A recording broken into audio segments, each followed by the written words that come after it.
A very warm welcome to everybody to today's class.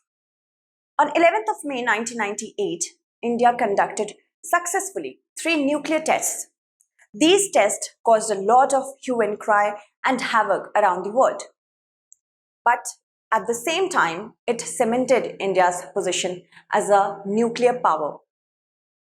Behind me is the heading, India, Hiroshima and G7.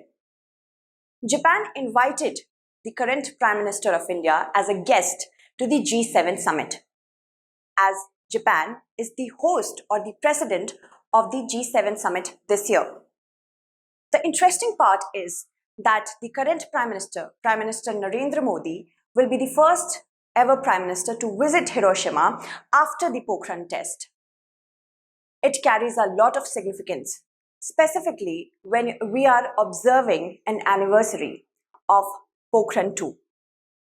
So, this is going to be of extreme significance from the perspective of your GS Mains Paper 2nd, the preliminary examination, and from the perspective of PSIR optional as well. Without further delay, first of all, let us talk about the parts that we are going to cover in this episode. Of course, the news will be introduced. You can understand this particular segment from a 3-parter perspective. The first part will of course deal with the G7 summit or Hiroshima. First, the issues with Hiroshima, what actually happened. The G7 summit will be the second part, and the Indo-Pacific summit will be the third part. Now, it's going to be a fact-packed segment. So I hope you are having your notebooks and your stationery with you. Now, first of all, I would like to tell you the news. The news is that from tomorrow onwards, the Prime Minister of India will be on a tour. The tour will start from Japan. Of course, first we will go to Japan. Just think that you are the Prime Minister. So, now from India, towards the east, we will go to Japan, crossing the Sea of Japan. Then, the Prime Minister will attend the summit, the G7 summit, from 19th to 21st of May. After that, you will go towards Papua New Guinea, crossing the Philippine Sea, Palau, crossing the equator as well. The Prime Minister will reach to Papua New Guinea, where the Prime Minister will co-host the summit with James Marape, the Prime Minister of Papua New Guinea. After that, the Prime Minister will go to Australia. Earlier, it was all set that Quad meeting will be conducted in Australia, but after the pulling out of Joe Biden, the President of the United States, the Quad stands cancelled. The President of the United States is actually dealing with debt negotiations in his own country, and that is why he won't be able to attend the Quad summit. So, G7 in Japan, after that, the summit in Papua New Guinea with respect to Pacific Island countries, and then a bilateral meeting with the Prime Minister of Australia. This is what your tour is, because I told you to become the Prime Minister for this tour. Moving ahead to another portion is of course the necessity of going to Papua New Guinea. See, China is getting its claws all over the Pacific Ocean. How? Through assisting the Pacific Island countries by giving them loans for development and capacity building at exorbitant rates, developing ports. So it is important that our Prime Minister makes a presence over here. Now we have to understand the visit to Papua New Guinea will be the first time ever visit by any Indian Prime Minister. So that is why this is also really significant. From a geographical perspective, let us look at Papua New Guinea. See, Papua New Guinea lies to the south of the equator. We crossed the equator, remember, when we came from Japan to Papua New Guinea. So now here, crossing the equator, we go to Papua New Guinea and the capital is Port Moresby. Remember this. And you can see the south of Papua New Guinea is the Coral Sea. Torres Strait actually lies between Papua New Guinea and Australia. And here is Cape York of Australia. Understand it from the geographical perspective as well, because you are the Prime Minister, you are visiting this region. So you might be interested in knowing the places that are surrounding it. To the north of Papua New Guinea, as it is actually a group of islands, but if we talk about the main island, from that we have the Bismarck Sea as well, and to the east of Papua New Guinea, we have Solomon Sea. Alright, so then we have Solomon Islands. If a preliminary question is asked, Papua New Guinea lies to the west of the Solomon Islands, that will become true, that is going to be true, because Solomon Islands lie to the east of Papua New Guinea. And here only, if you have read it, that Chinese fleet was spotted. China wants to have incursions here as well in Solomon Islands, have a certain sort of cooperation so that it can, station its navy there. So that is why this is very important. Also, I told you this is going to be for the first time ever that any Prime Minister of India is visiting Papua New Guinea, although we have a relationship with the Pacific Island countries as well. So I hope you understood. First Prime Minister to visit Hiroshima after the Pokhran test. This is the first importance. Second, first visit by an Indian Prime Minister to Papua New Guinea. And of course, the guest India has been invited many times. So it's nothing new as of any significance right now that India has been called as a guest. But there are other points of significance that I will also tell you. So moving ahead to the next part. Now, let's talk about Hiroshima. Hiroshima has a dark history. Hiroshima is a city and the capital of Hiroshima Prefecture. It lies here in the Honshu Island of Japan. Japan is a group of islands: Honshu, Hokkaido, Kyushu and Shikoku. We will see the north to south expanse of it as well. It lies at the head of Hiroshima Bay, and which is an embayment of an inland sea. The Ota River actually passes through Hiroshima, and Hiroshima lies on the flatbed delta of the Ota River. Now it is located in southwestern Honshu. As I already told you, this is a preliminary question that could be asked, that could be easily framed for your examination. And the name Hiroshima actually means broad island. It was founded in the 16th century as a castle town, a town which could be turned into a castle by the feudal lord Mori Terumoto. So I hope you must know all this for your examination. I hope you're interested in these facts because it could be easily asked in your preliminary examination. Now, as I told you, from north to south, let's go to Japan. We are the Prime Minister right now. So first we will go to Hokkaido if we have to go from north to south. Then we go to Honshu, which is the largest island of Japan. Here only we have Hiroshima. Then we go to Shikoku. And finally, we go to Kyushu. Okay, remember that the Japan's capital Tokyo is also situated in the Honshu Island. So all these important facts I am spelling out for you to note it down. Now, as I told you that Hiroshima has a dark history. So on 6th of August 1945, for the first time ever, nuclear weapons were used. Hiroshima was nuked by the USA. And an atomic bomb was dropped on Hiroshima by US Air Forces. Who developed this atomic bomb? Who is known as the father of atomic bomb? That is also important. Robert Oppenheimer. I hope you know this, but if you don't, it's okay. Robert Oppenheimer is known as the father of atomic bomb. And he was born in 1904. He completed his lifespan by 1967. He was a renowned and he is still a renowned American theoretical physicist. During the Manhattan Project, the laboratory by the name of Los Alamos, he was the director for it. And during his tenure only, he was the project head of developing and researching over the atomic bomb. Although there is a very, very famous video, just Google it or YouTube it, where he is pretty sorrowful about the development of atomic bomb. He also quoted the Bhagavad Gita by saying, "Now I am become death, the destroyer of worlds." So Oppenheimer very well knew what monster he created. his eyes were always sad after that, because this atomic bomb claimed so many lives. Okay, so I hope you are finding it interesting. The fireball, which was created by the detonation of the atomic bomb, it destroyed 13 square kilometers of the city.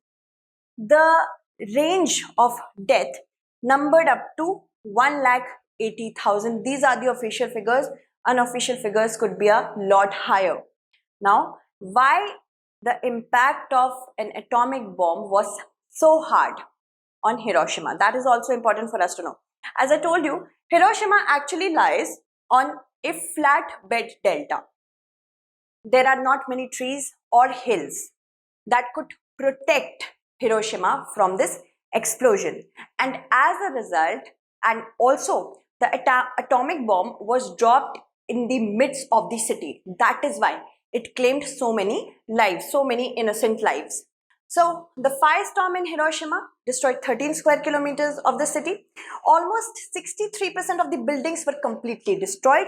92% of the buildings were either destroyed or damaged. And the total deaths in Hiroshima ranged between 1 lakh to 1,80,000. And there were only 3,50,000 people in Hiroshima who were living. Some died after, immediately after the explosion. Some lingered for months. Now, the visit by the current Prime Minister is for the first time ever after the Pokhran test. Jawaharlal Nehru laid a wreath to remember the victims of Hiroshima when he went to Hiroshima. And May 19th is actually the date on which the Prime Minister will be present in Hiroshima, that is tomorrow. Pokhran Day is, of course, May 18th. The Pokhran 1 test we are talking about over here is the entire issue revolves around here only. The entire issue, that means Hiroshima's issue, the non-signing of the Non Proliferation Treaty by India, the disarmament failure that is happening around the world, all this is related to the current issue. Moving ahead, now Pokhran 1 test was formally called as a peaceful nuclear explosive.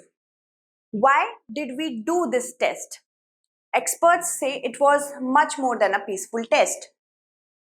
By the government back then, as it was conducted during the tenure of Indira Gandhi ji, she said that it is a peaceful test just to do oil exploration or develop harbors. This was her statement. This was her government's statement. And this was Operational Smiling Buddha. Why it was named as Smiling Buddha? Because this test was conducted on the Buddha Jayanti. That is why it was known as Smiling Buddha. And some civilians also helped in naming it. Now, May 18, 1974, the Pokhran test 1 was conducted, and 11th May 1998, the second Pokhran test was conducted, and it was conducted near the Pokhran village of Rajasthan. That is why it is known as the Pokhran test. Moving ahead, now there are other important facets from the perspective of your preliminary examination. The entire process was the detonation of one nuclear device in an underground shaft with a maximum recorded yield of 12 kT, and the project was headed by Raja Ramanna, a very genius mind. So these genius minds helped India to become a nuclear state. Now, the problem lies in the fact that the current UNSC, United Nations Security Council, for which India wants to become a part, doesn't want India to be there until and unless, this is what China says, China wants India to sign the Non Proliferation Treaty. We will talk about the Non Proliferation Treaty as well. So there are 5 nuclear weapon states. These are US, China, the UK, Russia and France. These states acquired the status of nuclear weapon state before January 1st, 1967, and according to the Non Proliferation Treaty, it is okay, because we want to divide the world into the haves and the haves not.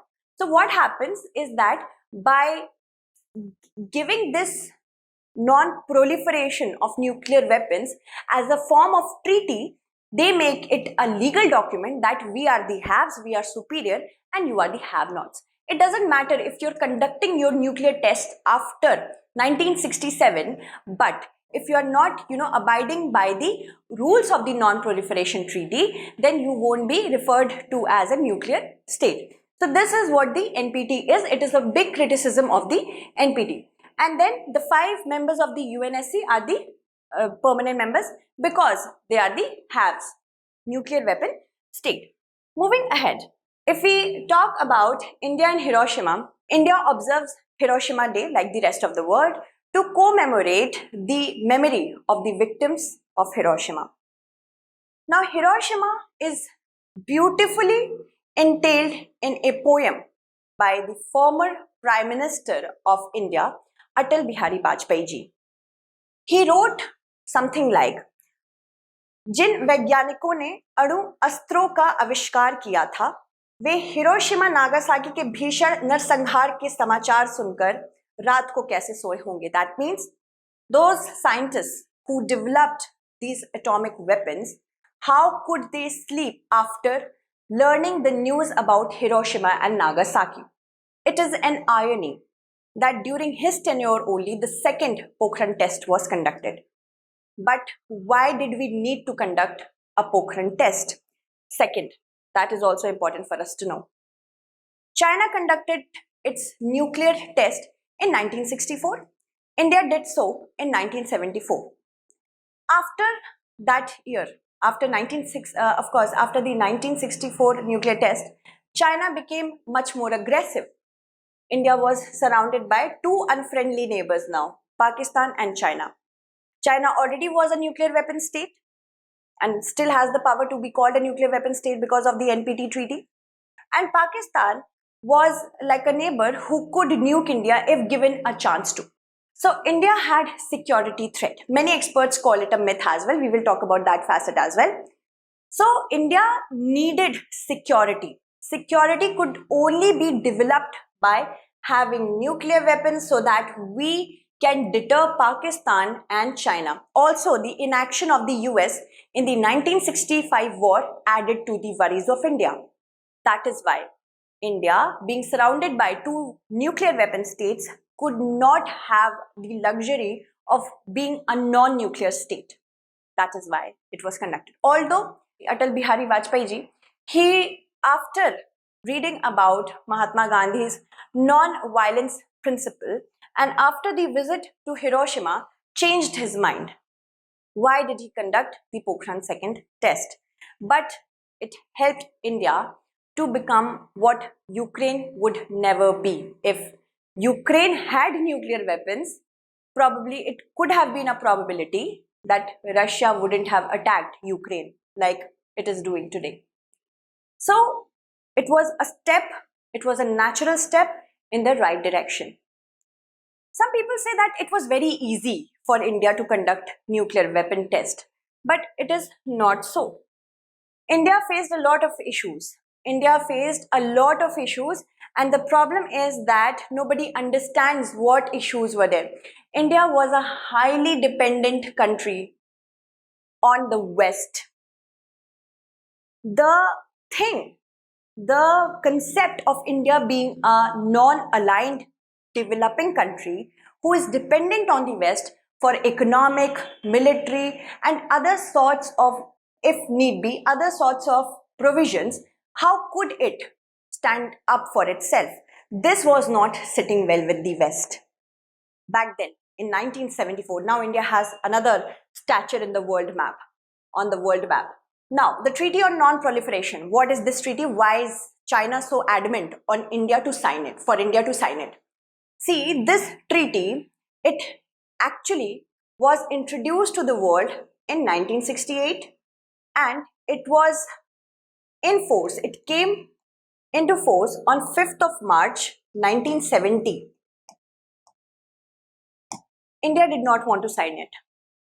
It wasn't easy for India to, not sign it. There was too much pressure from the West. What was this pressure? This treaty was to prevent the spread of nuclear weapons, to promote cooperation in the peaceful use of nuclear energy, and to further the goal of nuclear disarmament, general and complete disarmament as well. So those states which had nuclear weapons, if they signed this particular treaty, they had to get rid of all their nuclear weapons. This is what the treaty wanted. Now, the current treaty, the NPT, has 191 state parties, and this has two provisions. Two provisions as in for nuclear weapon states and the non-nuclear weapon states. For the non-nuclear weapon states, it is very simple. Not to manufacture or otherwise acquire nuclear weapons or other nuclear explosive device. You cannot make nuclear weapons and you cannot acquire nuclear weapons. For nuclear weapon states, this, of course, that means no demand. No demand of nuclear weapons. No creation of nuclear weapons. Here comes no supply of nuclear weapons. Now, UK, US, Russia, China, and of course, Russia, US, China, France, and UK. They cannot assist the non-nuclear weapon state or encourage the non-nuclear weapon state to or induce any non-nuclear weapon state to have these weapons. Any technology that could help in the development of nuclear weapons should not be given to the non-nuclear weapon states. So this is a bias. This treaty treats those nations as a nuclear weapon state who have conducted their nuclear test before 1st January 1967. China conducted its nuclear test in 1964, so that made it a nuclear weapon state. Whichever state conducted their weapon operation after this point, then they are non-nuclear weapon state. It does not matter that they have nuclear weapons or not. Okay, so the current hold of nuclear weapons, Russia has the highest, then we have USA, China, France, United Kingdom, Pakistan has more than India, and Israel has less than India. Then we have North Korea. North Korea is another thing. We cannot talk about that country right now. So, will India ever sign the Non Proliferation Treaty? Chances are very slim. First of all, India is surrounded by two countries which are nuclear weapon state. After the Russian invasion of Ukraine, India will not, in the upcoming time, anytime soon, it will not sign the Non Proliferation Treaty. What do you want? All the world is becoming nuclear weapon armed, and we will let go of our nuclear weapon state just for a seat in the UN at the UNSC. No, thank you. So, first is the biasness. At that time, when the Non Proliferation Treaty was opened up for signature, India was one among the 5 countries who chose either not to sign it or they signed it but they pulled out of the agreement or the treaty, including South Sudan in Africa, Israel in West Asia, Pakistan as well, India was the 4th one, and North Korea as well. So the Article 2 and 4 are specifically those articles which are biased in nature. The invasion of Ukraine has reiterated this theory, which now becomes a fact that you have to be a nuclear weapon state if your neighbor is a nuclear weapon state. Then we have NPT of being a failure. Do you really think right now Non-Proliferation Treaty has actually helped in disarmament? No. It has created a big divide between those countries which are traditionally superior powers such as the USA, Russia, and the ones that are aspiring to become a powerful state such as India and Pakistan and Israel. It has not, because back then also it was a Herculean task for the West to pressurize sovereign countries to sign this treaty. Why would any country sign this treaty? Ukraine has been pressurized so much that it let go of all its nuclear weapons. So that is why we can see that it is a deterrent. This was all about the Non-Proliferation Treaty, the nuclear aspect of this segment. Now we come to G7. What is G7? G7 is an informal grouping of 7 economically developed countries, and their basis of existence is discussing of macroeconomic policies. It started as an informal group in the 1970s to counter the economic challenges. These 4 partners were UK, US, France, and West Germany. Japan back then was also in touch with G7 to coordinate the macroeconomic policies. Earlier, it was the G8 as well. Why it was the G8? Because of Russia. Russia was earlier a part of G8. From the 1998 to 2014, there were hopes that we could westernize Russia. We could lead Russia to become a free market economy, become like the West. But after the annexation of Crimea, which was a Ukrainian territory, Russia was pushed out of G8, and after that we have the G7. So G7 actually has no charter, no permanent office or secretariat.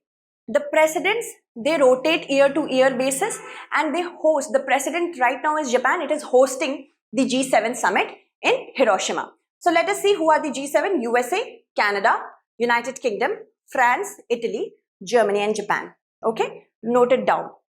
Note it down. Better for you to note it down. So India is invited as a guest. India has been invited as a guest for a long period of, since a long period of time now. Now, as I told you that this is an informal grouping, the host country, which is the president generally of the G7 summit, sets the agenda.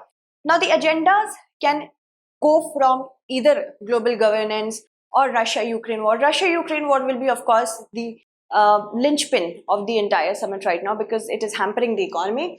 Other than that, issues of global governance, what West calls the rules-based international order. This will be the second important point. Then we have climate change to empowerment of women. Other than that, collective response to global pandemics. All these are going to be of importance from the current perspective of the G7 summit. Now, one of the criticisms of G7 summit is that it is not evolving enough. As you can see, a chart behind me shows that how in the 1980s the world was different and how 2020 the G7 should look like. India and China should also have been a part of it, but it is not happening so. So first of all, we have to know that, as I told you over and over again, that India has been called as a guest to the G7 summit more than once, but the current situation is such that it is being seen as a natural step forward, as India is one of the fastest growing economies in the world. First is that. Second is that right now the narrative of the USA, that USA's enemies are the world's enemies, is not sitting very well with the global south, because currently the pulling out of forces from Afghanistan, the rise of the threat by China when it comes to Taiwan, the Russian invasion of Ukraine from the Western perspective, this is all not in favor of the traditional West. So the global south is right now coming to a point where it understands that the development of their own economies is the topmost priority. India represents the global south. This is the global south. Generally, it is the less developed. These are the less developed countries as we compare them to the global north. So India is a true bridge right now because of its position on the Russia-Ukraine war. It is taking care of its own economy. It is not abiding by the dictates of the West. It is showing to the world or the global south that it is politically autonomous. So all these points are in favor of India when it comes to representing the global south. So these are the significant points at the current G7 summit for India at G7. What can India expect? What can we expect is also important. See, there will be pressure from the G7. India is very well aware of this. Since the beginning of the Russia-Ukraine war, what India has done is brilliant. It has clearly time and again stated its stand that where it actually has its loyalties with. It has its actual loyalties not with Russia or Ukraine, but its diplomacy.